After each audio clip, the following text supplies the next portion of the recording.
In June 1944, the air over the Karelian Isthmus turned into a conveyor belt of aircraft, with Soviet bombers arriving in planned sequences and fighters layered above them to protect the route in and the route out. Finland could not answer with equal mass, and it did not have the fuel, aircraft, or reserves to pretend otherwise. Yet in that kind of sky, where numbers usually decide what is possible, one Finnish pilot kept returning to the same airspace, meeting the same pressure, and leaving it intact. Ilmari Juutilainen would finish the war with 94 confirmed aerial victories and without being shot down in air-to-air combat. The question is not how a pilot becomes famous. The question is how a pilot remains operational when the conditions are designed to remove him. Juutilainen's story begins in a Finland that entered the Winter War in November 1939 with severe constraints. The Soviet Union possessed larger aviation forces, broader industrial output, deeper training pipelines, and the ability to absorb losses across a scale Finland could not match. Finland's air force was smaller, its aircraft inventory was limited, and its replacement capacity was narrow. In a conflict shaped by resources, that imbalance was not theoretical. It was the environment in which every decision was made. For a small air force, doctrine tends to harden quickly because mistakes cannot be paid for twice. Finnish fighter tactics emphasized choice and timing. Engagement was not something pursued on instinct. It was something entered on terms that offered an exit. The purpose was not to seize permanent control of airspace. It was to interfere with hostile missions while preserving the assets that made future sorties possible. Juutilainen entered this war as a young pilot shaped by that institutional reality. He was not trained for display. He was trained for results that could be repeated. Winter conditions magnified that demand for discipline. Airfields were snow-covered. Engines were stressed by cold starts and short turnaround windows. Visibility shifted with cloud and haze over forests and frozen lakes. Soviet bombers appeared along multiple corridors, and fighter escorts were often present in numbers that forced Finnish pilots to make immediate choices about when to commit and when to withdraw. In the Winter War, Juutilainen began building experience rather than legend. His early combat was part of a broader Finnish effort to deny the enemy uncontested freedom of action. The objective was to make bombing and reconnaissance costly and uncertain. In a small air force, the value of a pilot is not simply in victories, but in sustained availability. Even a talented pilot becomes irrelevant if removed from the roster. The Winter War therefore pushed Finnish pilots toward a kind of practical restraint, where survival was not an afterthought, but a mission requirement. When the Winter War ended in March 1940, Finland had lost territory but remained independent. The strategic meaning of that outcome was clear to Finnish leadership. The country had not won in any triumphal sense, but it had avoided destruction. For the Air Force, the war reinforced the necessity of doctrine built around repeatable execution rather than bravado. That lesson would matter more as the next conflict expanded in scope and complexity. In June 1941, Finland entered the Continuation War after Germany attacked the Soviet Union. Finnish objectives were defined in national terms, not ideological ones, and the air war resumed in a landscape that was no longer a short winter crisis, but an extended campaign with changing aircraft, changing enemy tactics, and a front that demanded continuous attention. During this period, Juutilainen became associated with the fighter unit that would shape his record most clearly. Finland operated a mixed inventory of aircraft, and one of the most notable in Finnish service was the Brewster Buffalo. The Buffalo's reputation elsewhere was uneven, but in Finland it was used within a tactical framework that fit both the aircraft and the environment. Pilots who understood their aircraft's strengths and limits could make it effective, particularly when engagements were chosen rather than forced. Juutilainen's victories accumulated during these years through sorties that were tied to real operational needs. Intercepting reconnaissance aircraft, breaking up bomber approaches, contesting fighter sweeps, and protecting Finnish units and infrastructure. The Air Force's confirmation standards mattered. Victories were not simply claimed and accepted, they were recorded through a verification process that relied on reports, observation, and the institutional caution of an organization that understood how quickly propaganda could replace accuracy. In this environment, Juutilainen's tally did not grow as a rumor. It grew as a documented record. As the Continuation War progressed, Soviet aviation changed. Industrial output expanded. training and coordination improved. Aircraft types evolved. Missions became more integrated with ground operations. The environment that Finnish pilots faced in 1943 and 1944 was not the same environment they had faced in 1941. For pilots who survived, adaptation was not optional. It was the only way to remain relevant. A major shift arrived when Finland began receiving the Messerschmitt Bf 109G. This aircraft provided performance that was different in both capability and requirement. It offered speed, climb, and firepower that could change the immediate dynamics of interception, but it also demanded precision in handling and maintenance. On the ground, it could be unforgiving on rough airfields. In the air, it rewarded pilots who could manage the geometry of altitude and separation. It did not solve Finland's structural limitations, but it did provide a tool that could be used effectively under pressure. Juutilainen transitioned to the Bf 109 during the late phase of the Continuation War, as Soviet strength in the air became more concentrated and more systematic. His record did not come from a single decisive moment. It came from sustained participation across years in which the enemy improved and the margin for error narrowed. By early 1944, Finland's Air Force was operating in a setting where every sortie carried strategic weight. The next phase, beginning in June, would compress all those realities into weeks of intense effort. By 1944, the Soviet Union was no longer fighting in the shadow of early war disorganization. Its air operations were increasingly tied to ground objectives, and its ability to generate sorties was supported by industrial capacity that Finland could not mirror. On the Finnish front, that meant something specific. The Red Air Force could appear in repeated waves at multiple points over consecutive days and still retain the ability to return tomorrow with similar strength. Finland could not.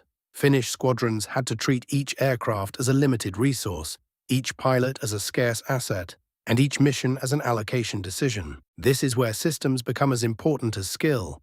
A fighter pilot does not meet the enemy on equal terms simply by being talented. He meets the enemy on terms created by detection, communication, maintenance, fuel planning, and command decisions. Finnish air defense relied on a web of observation posts, reporting chains, and operational control that determined when aircraft were scrambled and where they were directed. A late warning could mean intercepting at a disadvantage. A wrong estimate of altitude could mean arriving beneath escorts instead of above them. A delayed refuel could mean an aircraft sitting on the ground when it was needed in the air. Juutilainen's career cannot be understood without this machinery. His sorties were not aimless patrols seeking targets for personal tally. They were responses to specific needs. Interceptions were planned against corridors of approach. Missions were shaped by constraints of time aloft, fuel reserves, and the requirement to return aircraft intact for the next scramble.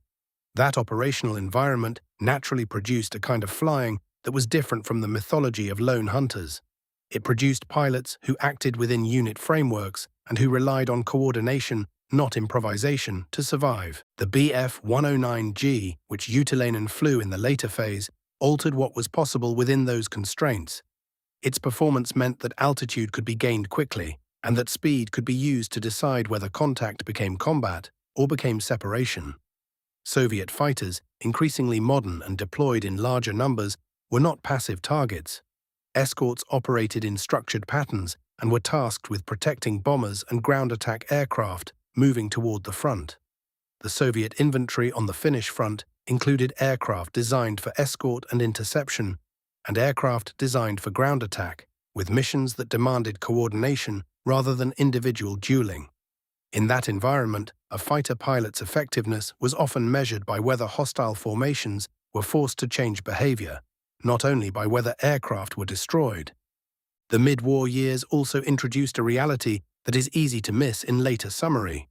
War does not only wear down pilots through fear, it wears them down through repetition.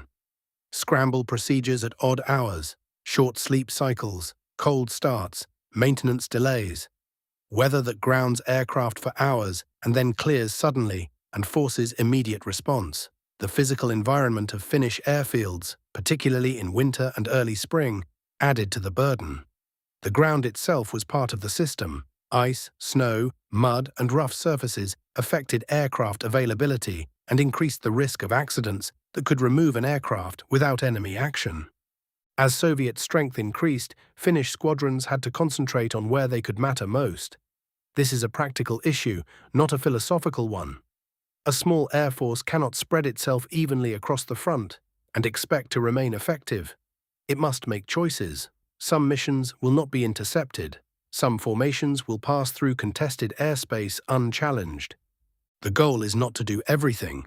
The goal is to do enough in the right places to prevent the enemy from operating with total freedom. Utilainen's record developed in this context of selective allocation. The number 94 represents confirmed outcomes, but the structure behind those outcomes is what explains how they were possible. When air forces are unequal in size, the smaller force often survives by building efficiency rather than mass. Efficiency in air combat is not only about gunnery, it is about being in the right place at the right time, with an aircraft that is prepared, with fuel that allows contact and return, and with a system that can repeat the process tomorrow. By the first half of 1944, these systems were under maximum stress. Soviet sorties increased. Finnish aircraft were stretched. Maintenance demands rose. The Bf-109Es provided capability, but capability still depended on availability. There were only so many engines that could be pushed hard day after day without consequences. Ground crews were not background characters in this story. They were the reason aircraft launched at all, and their work directly influenced whether pilots had reliable machines when the front demanded them. In this phase, Utilainen's name became linked to reliability in the most literal sense. He continued to fly. He continued to return. His tally continued to grow through missions that were part of a larger defensive effort. The war's direction was shifting against Finland's strategic position, and Finnish leadership understood that the coming Soviet offensive would be decisive in determining whether Finland could negotiate from a position of survival or face the risk of collapse. The build-up to June 1944 was therefore not simply a military build-up. It was a pressure build-up.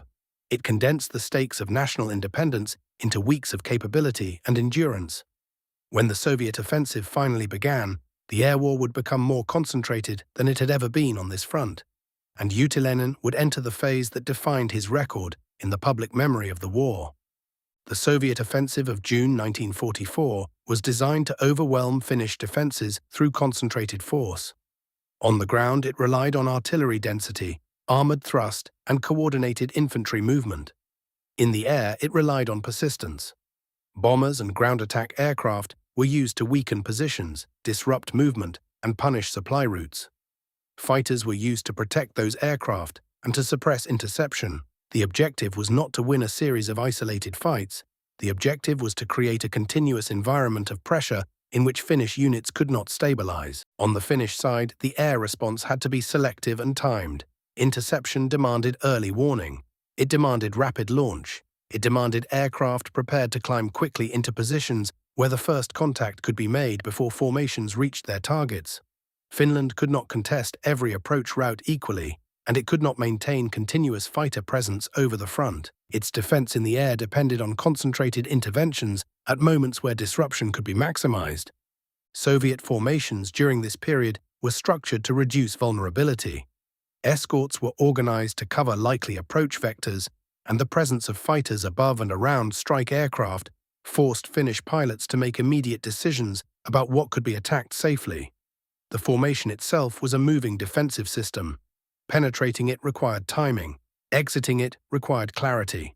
This is where operational mechanics become decisive. A scramble begins with information. Reports from the ground, communications up the chain, orders to launch, engines started, aircraft rolling, wheels lifting, and then a climb toward a moving target that will not wait. Fuel loads are chosen for a specific job. Too much fuel can reduce performance. Too little can remove return options. Pilots climb hard, knowing that altitude is time and time is everything. By the time contact occurs, there is no room for a slow improvisation. The fight is already shaped. For Soviet air operations, coordination mattered because aircraft were part of a combined arms design. Escort fighters repositioned based on perceived threats. Bombers adjusted course based on resistance. Ground attack runs depended on timing with artillery barrages and ground movement. Disruption did not have to destroy a formation to matter. Disruption could force earlier release, wider dispersal, or altered approach. It could reduce accuracy, slow tempo, and complicate timing in a campaign designed for speed. Jutileinen's sorties in this period occurred within that environment of compressed decision-making. He was not fighting for control of the Eastern Front. He was fighting in a narrow corridor where the consequences of failure could be national.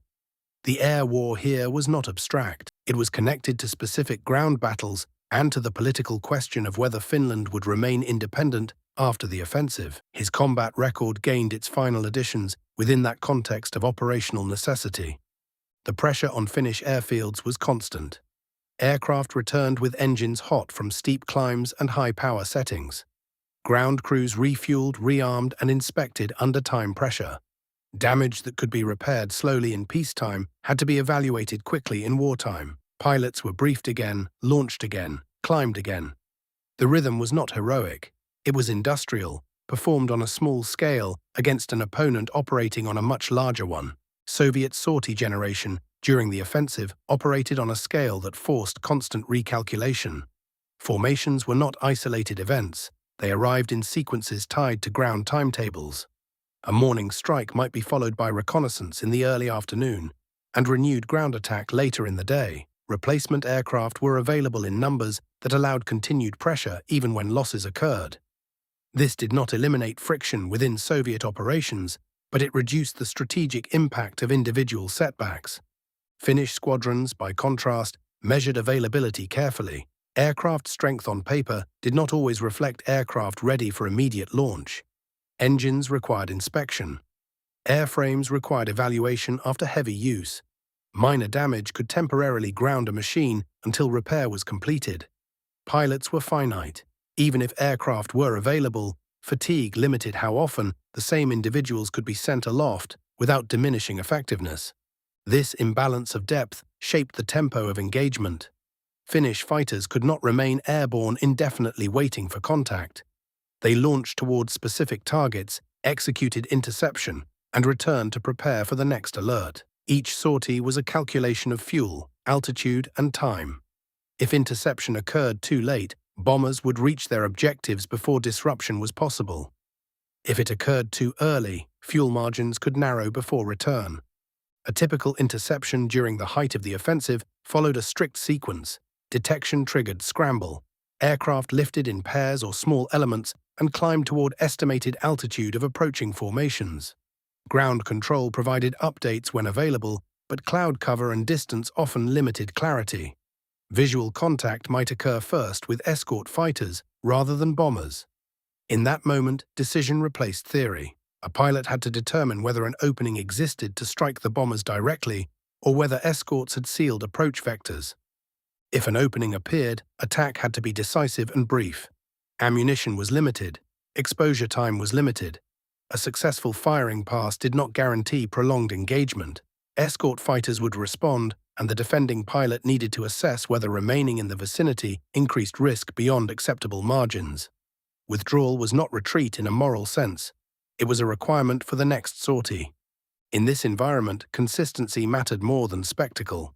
The cumulative effect of repeated disciplined interceptions could alter the rhythm of an offensive without producing dramatic imagery. Aircraft forced to maneuver defensively altered bombing accuracy. Escorts drawn into reactive positioning reduced cohesion. The result was not air superiority. The result was interference. During the peak weeks of the offensive, Jutileinen's engagements occurred within that pattern. His victories were recorded in operational reports that reflected the same structured sequence of detection, climb, attack, and return. There was no deviation into prolonged pursuit across the front. There was adherence to mission boundaries defined by necessity. The Soviet side faced its own friction. High sortie rates strain coordination. Large formations require timing that is difficult to maintain under opposition. Escorts must choose between staying rigidly in position and reacting to threats that appear unexpectedly. Bombers must hold course to hit objectives while crews respond to defensive fire and interception. Even small defending forces can impose cost by forcing these adjustments. In an offensive that relies on synchronized movement, the accumulation of small adjustments becomes significant. During the height of the offensive, Finland's ground forces fought to stabilize the front in battles that would become central to the memory of the war. Air operations on both sides intensified in support of those ground efforts. Soviet strike missions aimed to break defenses and disrupt movement. Finnish fighters aimed to reduce the effectiveness of those missions at critical moments. Utilainen's engagements took place in that environment of concentrated air activity, where the purpose of a sortie was to interfere with a plan designed to run smoothly. By late June and early July, the tempo reached its peak. The front was under severe strain. The air above it was crowded, and the consequences of error were immediate. In this phase, Utilainen added the victories that pushed his record toward its final total. Each confirmed victory meant that an aircraft had been removed from the immediate cycle of operations. In an offensive powered by repetition, removal mattered because it forced replacement or adjustment. The climax of this story is not a single cinematic duel. It is the point at which operational pressure reached its maximum and Finland did not collapse. The Soviet offensive achieved territorial gains and inflicted severe damage, but Finnish defenses stabilized enough to prevent a decisive breakthrough that could have ended the war on Soviet terms. That stabilization depended on multiple factors: ground defense, artillery concentration, leadership, and the ability to keep fighting through weeks of pressure. Air operations were one part of that wider effort, and their contribution was measured in disruption rather than dominance. As the offensive slowed, the political reality became clearer. Finland faced the need to negotiate an end to the conflict. The question was not whether Finland could sustain indefinite resistance. The question was whether it could sustain resistance long enough to avoid the fate of occupation and annexation. The ability to hold under the June and July assault influenced that political space. By the time the air war reached its final phase against the Soviet Union, Utilainen's record had reached a number that remained extraordinary within Finland's limited resources. The war's end was approaching, but the narrative should not close here, because this is where pressure peaks, not where consequence concludes. The closing phase belongs to the shift from combat rhythm to cessation, and to the administrative confirmation of what had been recorded in the air. When negotiations became reality, the operational environment began to change. Flights continued, but the logic of the war was moving from sustained combat to the conditions of armistice. For squadrons that had operated under constant alert, the shift was abrupt when it arrived. Aircraft that had been launched repeatedly under scramble conditions were grounded. Maintenance routines moved from rapid turnaround toward inspection and preservation. Operational logs were finalized and reviewed. The armistice with the Soviet Union took effect in September 1944. Finland accepted harsh terms, including territorial concessions and restrictions that shaped the post-war state. Yet Finland remained independent. For the Air Force, this meant that the most intense and decisive phase of its wartime operations had ended without collapse. The work that followed was administrative in form, but it carried historical weight. Claims were confirmed, records were completed. Squadrons adjusted to a new strategic environment. Utilainen's total was confirmed within the verification standards that had governed Finnish victory claims throughout the war. The number was not produced by post-war exaggeration. It was the product of documented engagements and corroborated reporting. By the end of his wartime service, his record stood at 94 confirmed aerial victories, the highest confirmed total among Finnish fighter pilots. He had never been shot down in air-to-air combat. The end of combat did not erase the accumulated strain of years of sorties. It did not erase the losses carried by the Air Force or the maintenance burden carried by ground crews. It did not erase the reality that Finland's survival had depended on living within limits. But it did mark a transition. The sky that had been crowded with formations returned to routine patterns. The urgency of scramble alarms faded. Airfields that had operated under pressure returned to schedules and maintenance cycles. In later decades, Finland's wartime aviation history would be studied through documentation rather than theatrical retelling. Utilainen's name remained attached to a factual record, not a myth. The record did not require invention to be striking.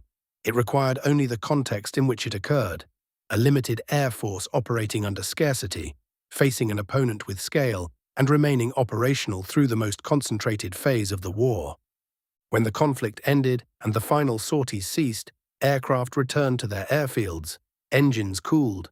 Ground crews secured the machines. Ilmari Utilainen stepped down from the cockpit for the last time in war. His record stood at 94 confirmed aerial victories.